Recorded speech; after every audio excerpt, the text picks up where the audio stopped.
25번째 느헤미야 시간입니다. 이제 13장까지 가면 느헤미야가 끝이 납니다. 아마도 28번에 걸쳐서 제 계획은 하고 있는데 더 조금 늘어날지 줄어들지 모르겠습니다. 근데 어쨌든 앞으로 몇 번 남지 않았습니다.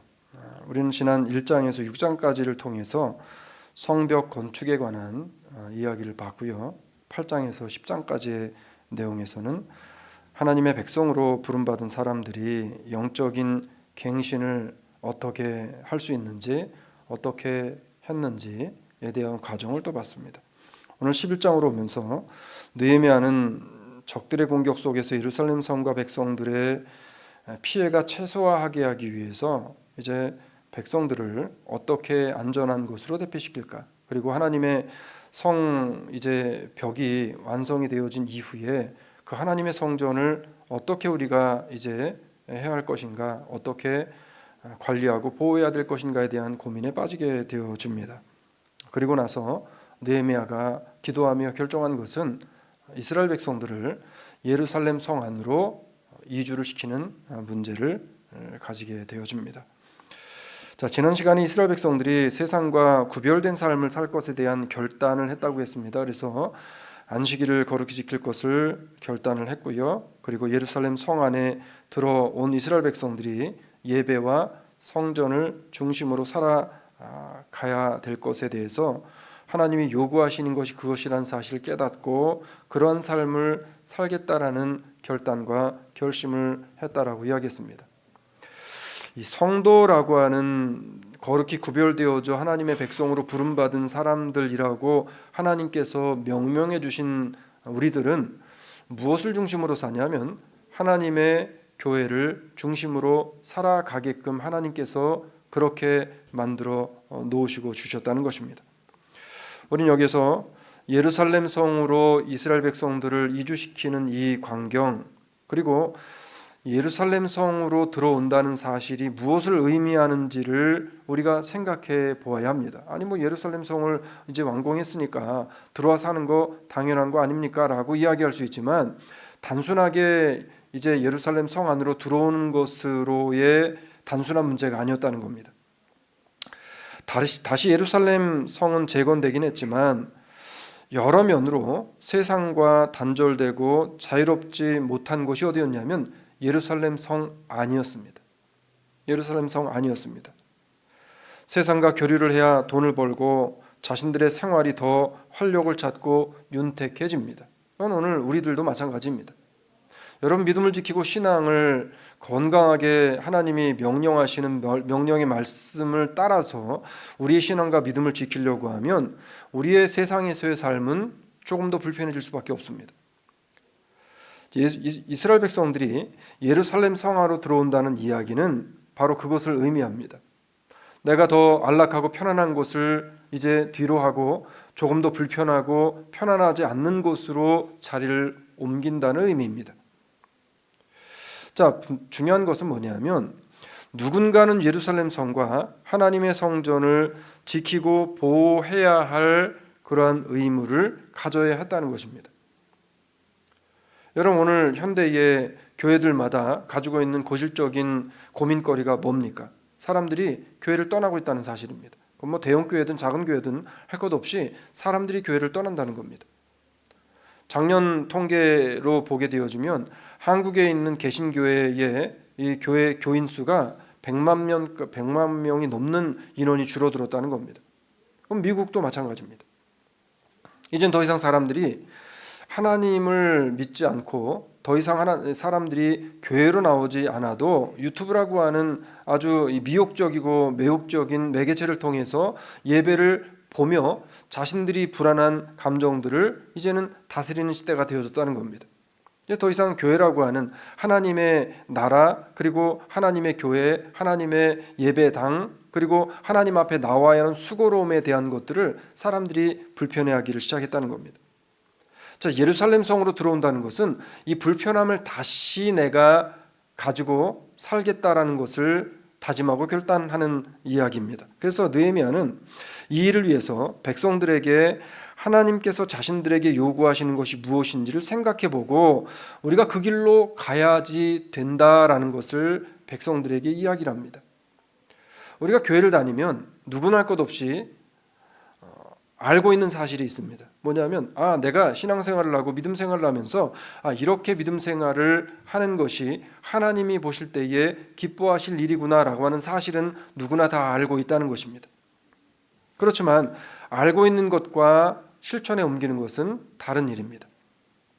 그러면 왜 우리는 굳이 하나님의 성전 안으로 들어와서 우리의 믿음을 세상과는 조금은 단절되어진 삶을 살아야 하는가라고 하는 문제입니다. 그 문제에 대한 답을 출애굽기 19장 6절은 이렇게 우리에게 이야기를 해요. 같이 갑니다. 시작. 너희가 내게 대하여 제사장 나라가 되며 거룩한 백성이 되리라. 너는 이 말을 이스라엘 자손에게 고할지니라. 자, 너희라고 하는 이 너희는 누구를 가리킵니까? 우리를 가리켜요. 나를 가리켜요.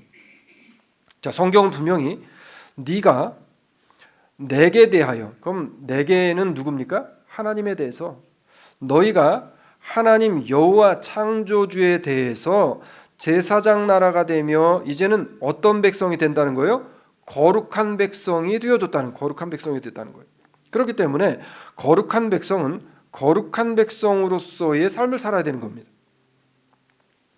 거룩한 백성은요, 그 명칭에 걸맞는 말과 행동을 하며 살아가야 함에 대해서 성경은 분명하게 우리에게 말씀을 하고 있습니다.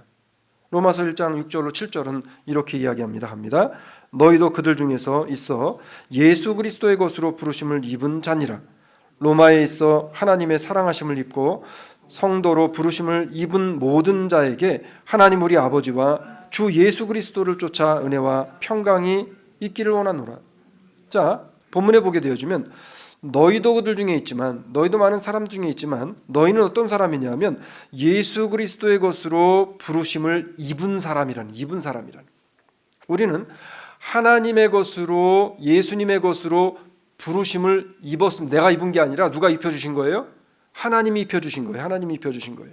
그래서 하나님의 사랑하심을 입고 성도로 부르심을 입은 사람이 되어졌다는 겁니다. 이거는 내 의와 내가 무엇을 잘해서가 아니라 하나님께서 나에게 주신 은혜인 거죠. 자, 우린 예수 그리스도께 부르심을 받아서 그리스도를 구원주로 영접한 인생들이 되어졌습니다. 내가 무엇인가 업적을 남겨서도 아니고요, 인품이 훌륭하거나 지혜가 출중해서, 지식이 뛰어나서, 무슨 세상적인 학력과 학벌이 좋아서, 아니면 특출난 재주가 있어서가 아니라, 예수 믿게 된 것이 그래서가 아니라 하나님의 사랑하심을 입고 하나님의 특별하신 그 사랑하심을 입음을 통해서 성도로 부름을 받은 특별한 하나님의 사람으로 선택함을 받았다는 거예요. 마치 핀셋을 가지고 우리를 찝어서 골라냈듯이, 많은 사람들 가운데 이스라엘을 하나님이 찝어서 골라내신 것처럼 우리를 하나님께서 찝어서 골라내셔서 그 골라내신 사람들에게 부으신 은혜, 그 사람들에게 그리스도의 옷을 입혀주신 은혜로 말미암아 우리는 하나님의 백성이 되어지고 거룩한 백성이 되어졌다라고 성경은 선포를 하고 있는 겁니다. 갈라디아서 2장 16절은 이렇게 우리에게 이야기를 합니다. 갑니다. 사람이 의롭게 되는 것은 율법의 행위에서 난 것이 아니요 오직 예수 그리스도를 믿음으로 말미암은 줄을 아는 고로 우리도 그리스도 예수를 믿나니 이는 우리가 율법의 행위에서 아니하고 그리스도를 믿음으로써 의롭다함을 얻으려 함이라. 율법의 행위로서는 의롭다함을 얻을 육체가 없느니라. 그러니까 우리가 의롭기 때문에, 우리가 죄를 안 짓는 사람이기 때문에, 우리가 착한 일을 하기 때문에 우리가 하나님 앞에 의롭다 인정함을 받은 게 아니라 다 전적인 누구의 은혜로 받았다는 거예요? 하나님의 은혜로.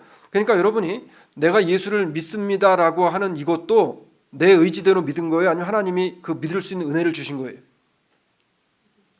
은혜를 주신 거예요. 내가 믿고 싶어 믿어지는 게 아니에요, 여러분. 내 안에 그리스도를 믿을 수 있는 하나님의 믿음을 허락한 영을 선물로 주셨기 때문에 나도 모르게 예수 그리스도가 믿어지는 거예요. 나도 모르게 성경이 믿어지는 겁니다. 내가 의심하거나 아니면 생각할 여지도 없이 예수 그리스도가 동정녀를 통해 나셨구나, 예수님이 무리를 걸으셨구나, 예수님이 죽으셨다가 3일 만에 살아나시고 부활 승천하셨구나, 지금도 나를 위해 기도하시는 사실이 전혀 의심가지 않고 믿어지는 겁니다. 이게 누구의 선물이라는 거예요? 하나님의 선물이라는 거예요. 하나님의 선물이라는 거예요. 자, 그 선물을 우리가 성경은 뭐를 받았다라고 이야기하냐면 에베소서 1장 7절은 이렇게 이야기합니다. 갑니다. 우리가 그리스도 안에서 그의 은혜의 풍성함을 따라 그의 피로 말미암아 구속 곧 죄사함을 받았으니. 누구의 피로요? 예수의 피로 말미암아 우리에게 믿음 주신 하나님께서 그 예수의 피를 우리에게 흘려주시고 우리를 대신해 피를 흘려주신 그 은혜로 우리가 죄사함을 받아 하나님의 거룩한 백성이 되어졌다는 사실을 인정함을 받았다는 거예요. 그러니까 내가 무엇인가를 잘해서 받은 게 아니라 예수 그리스도의 피가 나를 위해 흘려주셨으므로 내가 거룩한 백성으로 인정함을 받았다는 이야기라는 겁니다. 이렇게 특별한 은혜를 입은 나를 향해서 성경은 어떻게 말을 하냐면 우리는 이런 사람이 되어졌다라고 이야기합니다. 에베소서 1장 13절로 14절 갑니다. 그 안에서 너희도 진리의 말씀 곧 너희의 구원의 복음을 듣고 그 안에서 또한 믿어 약속의 성령으로 인치심을 받았나니 이는 우리의 기업의 보증이 되사 그 얻으신 것을 구속하시고 그의 영광을 찬미하게 하려 하심이니라. 우리는 인침을 받은 사람들입니다. 그래서 인침을 받은 그리스도의 백성이 되어졌기 때문에 우리의 남은 인생은 어떠한 삶을 살아가야 된다라고 성경이 이야기해요? 구속하시고 그의 영광을 찬미하게 하려 하십니다. 우리는 그러니까 우리의 인생을 남은 삶을 누구를 찬미하며 누구를 찬양하며 누구를 송축하고 누구에게 영광된 삶을 살아가야 된다는 거예요. 하나님께 여호와께 영광된 삶을 살아가야 된답니다. 그런데 이것을 내 힘으로 되지 않아요. 그렇기 때문에 하나님께서 우리에게 뭐를 보내주셨냐면 누가복음 4장 18절로 19절은 이렇게 이야기합니다. 갑니다. 주의 성령이 내게 임하셨으니 이는 가난한 자에게 복음을 전하게 하시려고 내게 기름을 부으시고 나를 보내사 포로된 자에게 자유를 눈먼 자에게 다시 보게 함을 전파하며 눌린 자를 자유케 하고 주의 은혜의 해를 전파하게 하려 하심이라 하였더라. 자, 우리에게 뭐를 주셨어요? 하나님이 그래서 성령을 주셨어요. 성령. 주의 성령이 내게 임하시게 되어질 때만 가능한 일이 뭐냐면 내가 구원받은 백성임을 잊어버리지 않게 되어진다는 겁니다. 구원받은 백성임을 잃어버리지 않는 백성들은 그럼 어떤 삶을 살아가게 되는가 보니까 가난한 자에게 복음을 전하고 그리고 기름을 부으시고 나를 보내사 포로된 자를 자유하게 하시고 눈먼 자를 찾아가 눈이 뜨이게 하는 그 일을 나를 통해 하시는데 근데 무엇을 가지고 하신다는 거예요? 하나님의 말씀을 가지고 내 안에 계신 성령을 통해서 일을 하신다는 거예요. 성도가 해야 할 일은 복음을 듣고 그리고 복음을 내가 들었으면 내가 들은 복음을 가지고 세상에 나가 복음을 듣지 못하고 알지 못하는 가난한 자들, 이것은 돈이 많고 없고가 문제가 아니라 영적으로 가난한 자들을 이야기합니다. 영적으로 눈이 먼 자들을 이야기합니다. 영적으로 귀가 먼 자들을 이야기합니다. 이런 사람들에게 누구를 알려주라는 거예요? 지금 예수를 알려주는, 예수를 알려주고 아직도 세상의 것들에게 지배당하며 살고 있는 물질과 세상의 쾌락에 눈멀어서 주를 볼 수 없는 자들에게 복음을 전해서 그들에게 진정한 자유가 무엇인지를 알게 하라고 성경은 우리에게 말씀하고 있는 겁니다. 이게 예루살렘 성으로 들어오는 것이 가지고 있는 의미인 거예요. 자, 지금 하나님께서 이스라엘 백성들에게 요구하시는 삶이 그러면 무엇이겠는가라고 하는 거죠.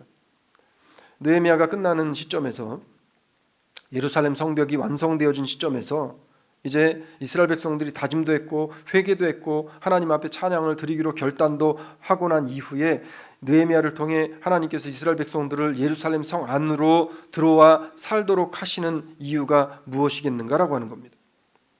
자, 나의 인생은 지금 어디에 서 있는가? 아직도 예루살렘 성 밖에 서 있는가? 예루살렘 성 안으로 들어오려고 하고 있는지 아니면 들어와 있는지에 대한 문제인 겁니다. 오늘 우리는 본문을 통해서 두 가지의 말씀을 가지고 보려고 합니다. 첫 번째는 말씀으로 엄격하게 자신의 삶을 통제하는 삶을 하나님께서 우리를 통해 보기를 원하시고 하나님이 기뻐하시는 삶인 겁니다. 우리 인생은 이러한 삶으로 바뀌어져야 되는 겁니다. 자신의 생각에 의해서 몸이 조정되는 인생이 아니라 하나님의 말씀이 주시는 디렉션을 따라서 나의 모든 생각과 행동의 조정권을 예수 그리스도께 드리는 겁니다. 제가 아직도 좋아하는 장난감 중에서 어떤 장난감이 있냐면 배터리를 넣고 그리고 리모컨을 가지고 조정을 하면 자동차가 제가 원하는 대로 막 가는 차가 있습니다. 그런데 넷째가 제가 가지고 놀던 장난감을 얼마나 지가 가지고 논다고 떼를 쓰다가 이거를 붙잡고서는 그 바닥에다가 내리쳤는지 이게 바퀴는 도는 것 같은데 소리는 나는데 앞으로 굴러가질 않아요. 그러니까 제가 조정을 해도 움직이지를 않는 겁니다. 그러니까 제 원대로 움직이지 않으니까 그 자동차를 어떻게 했겠어요? 제가 배터리도 빼보고 갈아보고 그 다음에 뭐 이것도 해보고 저것도 해보고 안 되다가 결국은 안 되니까 그냥 이건 안 되는구나. 그리고 쓰레기통에 버려버렸습니다. 여러분, 우리의 조정권이 하나님께 있는가, 우리의 조정권이 마귀에게 있는가에 따라서 우리가 가야 할 장소가 바뀌게 되어집니다. 하나님이 움직이시고 하나님께 조정권 있는 하나님이 세우시고 하나님께서 조정하는 사람들은 하나님이 세우신, 하나님이 기뻐하시는, 하나님이 함께 가길 원하시는 곳에 가는 겁니다. 그렇지만 그게 아니라 세상에 의해 조정을 받고 세상에 의해 조정받기를 원하며 살아가는 사람들이 가는 곳은 전혀 다른 곳으로 가게 되어진다는 사실이죠. 이스라엘 백성들은요, 자신의 세상적인 번영과 출세의 가도 앞에서 그것을 과감하게 포기하고 예루살렘 성으로 들어가게 되어집니다. 오늘 본문 1절부터 시작이 되어집니다. 자, 본문 1절로 같이 갑니다. 시작. 백성의 두목들은 예루살렘에 머물렀고 그 남은 백성은 제비 뽑아 10분 일은 거룩한 성 예루살렘에 와서 거하고 그 9분은 다른 성읍에 거하게 하였으며. 자, 가장 먼저 누가 예루살렘 성으로 들어갔다고 했어요?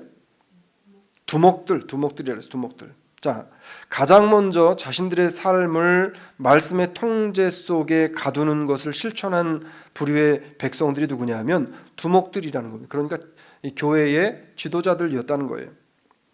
자, 그들은요, 총독 느헤미야의 지시에 따라서 봉사하는 현명하고 성숙한 감독들이었다는 사실을 우리는 성경 전장들을 통해서 보게 되어졌습니다. 각기 다른 지파, 각기 다른 일, 다른 성품, 다른 직위, 다른 직책, 다른 배움이 있었던 사람들이었어요. 자, 이 사람들에 대해서 뭐라고 성경이 이야기를 합니까?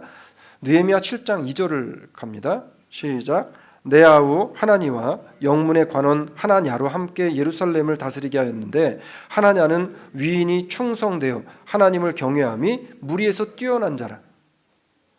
자, 본문에 보게 되어지면 하나냐라고 하는 사람이 등장을 합니다. 그러면 오늘 11장으로 넘어와서 우리 읽어놨지만 11장 9절과 14절을 우리 함께 같이 읽어보도록 하겠습니다. 9절과 14절 갑니다. 시그리의 아들 요엘이 그 감독이 되었고 하스누아의 아들 유다는 버금이 되어 성읍을 다스렸느니라. 14절. 또 그 형제의 큰 용산이 도합이 118만이며 하그돌림의 아들이 삽디엘이 그 감독이었느니라. 22절 갑니다. 20절 같이 읽습니다. 시작. 노래하는 자 아삽 자손 곧 미가의 현손 마따냐의 증손 하사바의 손자 바니의 아들 우시는 예루살렘에 거하는 레위 사람의 감독이 되어 하나님의 전의 일을 맡아 다스렸느니라. 자, 본문에 보게 되어지면 7장부터 시작해가지고 22절까지 쭉 내려오면서 각기 다른 인물들에 대한 이야기를 쭉 합니다. 그 이야기의 이 핵심은 뭐냐면 이들은 엄격히 자신들의 삶을 하나님으로 통제함을 받게 했던 사람들이었다는 겁니다. 그렇기 때문에 각각 다른 지파와 다른 성품의 사람들이었지만 협력해서 하나님의 교회를 세울 수 있는 은혜를 그들이 경험하게 되어졌다는 거예요. 오늘날 우리 교회가 어떻습니까? 각각 다 다른 성품들이 다른 집안에서 온 사람들입니다. 다 배움이 틀립니다. 가지고 있는 신앙의 신력이 다 다릅니다. 그러나 모여서 하나님의 교회를 세우고 하나님의 교회를 건강하게 아름답게 만들어 갈 수 있는 것은 이 각자 한 사람들이 다 어떤 사람이 되어져야 하냐라고 이야기하냐면 그렇게 이야기하는 거예요. 아까 7장 2절에 읽었듯이 하나냐는 위인이 충성되어 하나님을 경외함이 무리에서 뛰어난 사람이었더라. 우리가 다른 것을 몰라도 하나님을 경외하고 하나님 앞에 충성된 것이 모든 사람들보다 뛰어난 충성, 뛰어난 믿음을 가지고 있는 사람들 한 사람 한 사람이 모이게 되어졌을 때 예루살렘이 지켜질 수 있고 하나님의 교회가 건강하게 세워질 수 있게 되어진다는 거죠. 무엇보다도 이들은요, 서로 간의 마음에 들지 않는 부분들도 있었습니다. 그렇지만 이해하며 오직 하나님의 나라와 교회의 덕이 되는 일을 위해서 매진했던 사람들이었던 거죠. 이것이 교회이고 하나님께서 요구하시는 성도의 바른 삶이라는 것입니다. 우리 남은 인생을 이러한 삶을 위해, 이러한 믿음과 이러한 신앙을 위해, 이러한 교회를 세우는 것에 우리의 남은 인생을 하나님이 기뻐하시는 방향과 방법에 컨트롤을 맡겨야 되지 않겠냐라고 하는 거죠. 두 번째는 뭐냐면 아까 우리 찬양 끝나고 기도할 때에 잠깐 케빈 형제가 기도하면서 했었던 이야기가 있었습니다. 뭐냐면 나드림이 있는 삶을 주님이 요구하신다는, 나드림이 있는 삶을. 그러니까 보편적인 사람들은 어떠냐 하면 저 사람은 드리길 원해요. 그런데 나는 드리길 원하지 않습니다. 저 사람이 드리는 것에 대해서는 나는 할 수 없으면서 그 사람들에 대해서 자꾸 다른 이야기합니다. 성경은 뭐라고 이야기하냐면 저 사람이 하든 안 하든 너와 상관없는 거고 하나님이 원하시는 것은 누구를 드리라는 거예요 지금? 나를 드리라는 거예요. 나를 드리라는 거예요. 신앙은 나를 드림이 전제되어질 때 신앙이 성숙합니다. 성장합니다. 제가 말씀드리는 성장과 성숙은 지금 눈에 보이는 어떠한 그런 성장과 성숙을 이야기하는 게 아닙니다. 내 안에 그리스도가 계시는가, 내 안에 예수가 정말 바로 이 정자를 틀고 앉아 계시는가라고 하는 문제인 겁니다. 사실 예루살렘 성으로 들어가서 성전을 중심으로 살아야 한다는 것은 세상적으로 누릴 수 있는 대부분의 영화를 포기하는 것이었습니다. 그렇기 때문에 이스라엘 백성들에게 있어서 쉬운 결정이 아니었다는 사실입니다. 여러분, 그럼에도 불구하고 이스라엘 백성들이 어떻게 했다라고 성경은 이야기합니까? 오늘 본문 2절로 가도록 하겠습니다. 갑니다. 시작. 무릇 예루살렘에 거하기를 자원하는 자는 백성들을 위하여 복을 빌었느니라. 자, 예루살렘으로 들어가는, 그러니까 제비를 뽑혀 들어간 사람들 말고 예루살렘으로 들어간 어떤 사람들이 있었다는 거예요? 자원에서 들어갔다는, 자원에서. 여러분, 자원에 들어갔다는 건 뭡니까? 스스로 갔다는 거예요. 스스로. 누가 시키지 않았는데 갔다는 거예요. 오늘 여러분 하나님의 예배당에 나오실 때 누가 협박해서 나오셨나요? 다 스스로 나오셨잖아요. 스스로 나왔다는 겁니다. 그게 어떻게 뭐가 됐든지 간에 어쨌든 내가 예배당에 나와 하나님 앞에 나와 앉아 예배를 드리고 있다는 사실, 이게 얼마나 큰 은혜인지를 우리는 생각해야 됩니다. 누가 시켜서 또는 누구에게 과시를 하기 위해서가 아니라 자발적으로 백성들이 예루살렘 성으로 들어가서 성전을 중심으로 살겠다는 결단을 하고 예루살렘으로 이주를 했다는 거죠. 여러분, 민족을 위해 자신의 권리와 이익과 안락함을 기꺼이 포기하고 희생했다는 것은 참으로 대단한 믿음인 겁니다. 여러분, 지금까지 살아오시면서 자식 빼고 나와 혈연 관계가 맺어 있는 사람들이 아닌 사람을 위해, 여러분, 그 사람 때문에 내가 손해를 보더라도 저 사람의 이익을 위해, 저 사람의 유익을 위해 내가 피해와 손해를 과감하게 감수했었던 일이 얼마나 있으셨을까요? 오늘 이스라엘 백성들이 예루살렘에 들어갔다는 것은 자원에 들어간 사람들은 내가 저 사람을 위해서 피해 보겠다는 겁니다. 지금 현대는 저 사람을 위해 내가 요만큼도 피해를 보면 잠을 못 자는 시대가 되어졌습니다. 이스라엘 백성들은 그랬다는 거예요. 자, 이것은 곧바로 우리들이 반드시 가지고 있어야 할 신앙의 근본적인 문제와도 연결이 되어집니다. 왜냐하면 예수님께서는 이 땅에 내려오심과 동시에 모든 권리를 포기하시게 되어집니다. 하늘의 권리를 포기하십니다. 하나님 되심을 포기하십니다. 아드님 되심을 포기하십니다. 모든 다스림의 권리를 포기합니다. 그리고 어디로 내려오셨어요? 마국간으로 내려오십니다. 인생을 살아가시고 사람들과 동일한 삶을 살아가실 때에도 예수님은 결코 화려하거나 호화로운 삶을 살아가지 않았습니다. 고난과 역경과 그리고 늘 찌드는 삶을 살아갔습니다. 누구를 위해서 그렇게 사셨어요?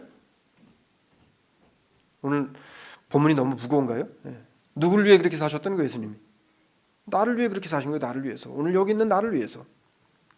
자, 세상에서의 안락과 이익과 권리와 이름을 알리는 모든 것들을 버리는 것이 여러분 힘든 일이에요. 그런데 이게 뭐를 의미한다고 성경에서 이야기합니까? 그렇게 되어지기 위해서는 성경은 이런 삶을 살아가는 사람만 이거를 할 수 있대요. 이런 삶을 살아가는 사람만 내가 누군가를 위해 예루살렘 성으로 먼저 자원에 들어갈 수 있대요. 내가 누군가를 위해 먼저 교회를 위해 먼저 성도를 위해 내 스스로가 희생할 수 있는 삶을 살아갈 수 있대요. 어떤 사람이 마태복음 16장 24절에 이런 사람입니다. 갑니다. 이에 예수께서 제자들에게 이르시되 아무든지 나를 따라오려거든 자기를 부인하고 자기 십자가를 지고 나를 쫓을 것이니라. 내가 예수님이 지고 가신 내가 져야 할 십자가를 마땅히 지고 가는 사람만 그 길을 걸어갈 수 있대요. 조금 더 우리가 디테일하게 볼까요? 누가복음 9장 23절로 24절입니다. 갑니다. 시작. 또 무리에게 이르시되 아무든지 나를 따라오려거든 자기를 부인하고 날마다 제 십자가를 지고 나를 쫓을 것이니라. 누구든지 제 목숨을 구원코자 하면 잃을 것이요 누구든지 나를 위하여 제 목숨을 잃으면 구원하리라. 우리의 인생은, 우리의 삶은 이러한 것이 날마다 매 순간 every moment by moment 이게 날마다 반복되어지는 삶 속에서 내가 나에게 주어진 십자가를 지고 가게 되어질 때 비로소 우리는 나의 인생이 그리스도 안에서 꽃피어지는 인생, 나의 인생이 세상에서는 볼품인 것 같아도 하나님 안에서는 나사로와 같이 영화로운 인생으로 다시금 빛나게 되어지는 삶을 살아가게 되어진다라고 성경이 약속하고 있는 겁니다. 이스라엘 백성들은 이걸 알았던 겁니다. 이걸 깨달은 사람들은 자원의 예루살렘으로 먼저 들어오는 거예요. 여러분, 나를 희생해서 하나님의 나라와 교회를 세우는 것은 자기 부인이 없이는 불가능한 것이기 때문에 이스라엘 백성들이요 예루살렘과 성전에 들어가서 세상의 모든 부귀영화를 포기하는 그것이 자기 부인으로부터만 시작될 수 있다는 사실을 인정하고 이것을 버리고 들어가게 되어진 겁니다. 그래서 그들을 향해서 자원에 들어간 사람들을 위해서 너희는 뭘 해주라는 거예요? 그렇지 못한 사람들은 복을 빌어주래. 복을 빌어주래. 복을 빌어주래. 세상의 원리는 예수를 부인하면 세상의 금은보화를 얻게 됩니다. 세상의 원리는 그래요. 예수를 부인하고 타협을 하면 세상도 누리고 그리고 신앙도 갖는 것 같은 삶을 살아갑니다. 그런데 세상의 원리와는 다르게 세상을 부인하는 자에게만 그리스도가 생명으로 임하게 되어진다는 사실, 이게 성경의 원리라는 거예요. 예수님이 제자들에게 그러시잖아요. 네가 세상을 택하든지 나를 택하든지 돈을 택하든지 하나님을 택하든지 둘 중에 하나만 하라는 겁니다. 네가 어느 편에 설지 이제는 정하라 라고 여호수아가 백성들에게 외치는 겁니다. 우리가 남은 인생을 이제는 정해야 될 때가 되어진 거예요. 나를 그리스도께 드리는 그런 자는 생명을 얻게 되어진다고 성경은 분명히 우리에게 약속을 합니다. 하나님께서 나에게 요구하신 인생이 여러분 어떠한 인생일까요? 하나님께서 여러분에게 어떠한 인생을 요구하실까요? 정말 예수님 오실 날이 멀지 않았다는 사실을 여러분 인정하십니까? 정말 인정하세요? 근데 우리가 그걸 인정하는데 여기 있는 저로 비롯해서 우리의 인생, 우리의 삶을 돌아볼 때 정말 나는 그 예수님이 오실 날이 내일이 될지 오늘이 될지 모른다는 사실을 생각하고 살아가고 있는가라고 하는 것을 보게 되어질 때 정말 그렇냐는 거예요. 아직도 우리는 무엇인가를 움켜잡으려고 무엇인가를 그 움켜잡은 것들을 놓치지 않으려고 하며 살아가고 있지 않냐는 거죠.